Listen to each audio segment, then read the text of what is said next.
There's an interesting and important paradox in life that you need to be aware of. It is that if you are an intelligent person, you do everything possible to organize your life in such a way that you minimize and avoid adversity and disappointment. This is a sensible and rational thing to do. All intelligent people, following the path of least resistance to achieve their goals, do everything possible to minimize the number of difficulties and obstacles that they will face in their day-to-day activities. Yet, in spite of our best efforts, disappointments and adversity are normal and natural, unavoidable parts of life. Benjamin Franklin said that the only things that are inevitable are death and taxes, but every bit of experience shows that disappointment is also inevitable. No matter how well you organize yourself and your activities, you will experience countless disappointments, setbacks, obstacles, and adversity over the course of your life.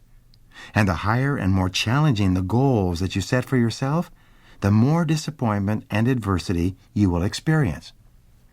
This is the paradox. It's impossible for us to evolve and grow and develop to our full potentials except to the degree to which we face adversity and learn from it. All of the great lessons of life come as the result of setbacks and temporary defeats, which we have done our utmost to avoid. Adversity therefore comes unbidden, in spite of our best efforts. And yet without it, we cannot grow into the kind of people who are capable of scaling the heights and achieving great goals. Throughout history, great thinkers have reflected on this paradox and have concluded that adversity is the test that you must pass on the path to accomplishing anything worthwhile. Herodotus, the Greek philosopher, said, "Adversity has the effect of drawing out strength and qualities of a man that would have lain dormant in its absence." The very best qualities of strength, courage, character, and persistence are brought out in you when you face your greatest challenges and you respond to them positively and constructively. Everyone faces difficulties every step of the way. The difference between the high achiever and the low achiever is simply that the high achiever utilizes adversity and struggles for growth, while the low achiever allows difficulties and adversity to overwhelm him or her and leave him or her discouraged and dejected. The work by Abraham Zelznick at Harvard proved that the way you respond to disappointment is usually an accurate predictor of how likely you are to achieve great success. If you respond to disappointment by learning the very most from it, and then by putting it behind you and pressing forward, you are very likely to accomplish great things in the course of your life. This is another remarkable discovery. Your greatest successes almost invariably come one step beyond when everything inside of you says to quit. Men and women throughout history have been amazed to find that their great breakthroughs came about as a result of persisting in the face of disappointment and all evidence to the contrary. This final act of persistence, which is often called the persistence test, seems to precede great achievements of all kinds. H. Ross Perot, who started EDP Industries with $1,000 and who built it into a fortune of almost $3 billion, is one of the most successful self-made entrepreneurs in American history. He said this, "Most people give up just when they are about to achieve success. They quit on the 1-yard line. They give up at the last minute of the game, 1 foot away from the winning touchdown." Herodotus also wrote, "Some men give up their designs when they have almost reached the goal, while others, on the contrary, obtain a victory by exerting at the last moment more vigorous efforts than ever before."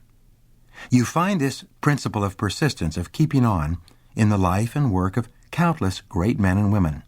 Florence Scovel Shinn wrote that every great work, every big accomplishment has been brought into manifestation through holding to the vision, and often just before the big achievement comes apparent failure and discouragement. Napoleon Hill, in his classic Think and Grow Rich, wrote, "Before success comes in any man's life, he is sure to meet with much temporary defeat and perhaps some failure. When defeat overtakes a man, the easiest and most logical thing to do is to quit. And that is exactly what the majority of men and women do." Harriet Beecher Stowe, who wrote the Battle Hymn of the Republic, also wrote these words. "Never give up then," she said, "for that is just the place and time that the tide will turn." What you do not see, what most people never suspect of existing, is the silent but irresistible power which comes to your rescue when you fight on in the face of discouragement. Claude M. Bristol wrote, "It is the constant and determined effort that breaks down all resistance, sweeps away all obstacles." James Whitcomb Riley put it this way. He said, "The most essential factor is persistence, the determination never to allow your energy or enthusiasm to be dampened by the discouragement that must inevitably come." The power to hold on in spite of everything, to endure, this is the winner's quality. Persistence is the ability to face defeat again and again without giving up, to push on in the face of great difficulty. There's a poem by an anonymous author that I think everyone should read and memorize and recite to himself or herself when tempted to quit or stop trying. This poem is called "Don't Quit." It says, "When things go wrong, as they sometimes will, when the road you're trudging seems all uphill, when the funds are low and the debts are high and you want to smile but you have to sigh, when care is pressing you down a bit, rest if you must, but don't you quit.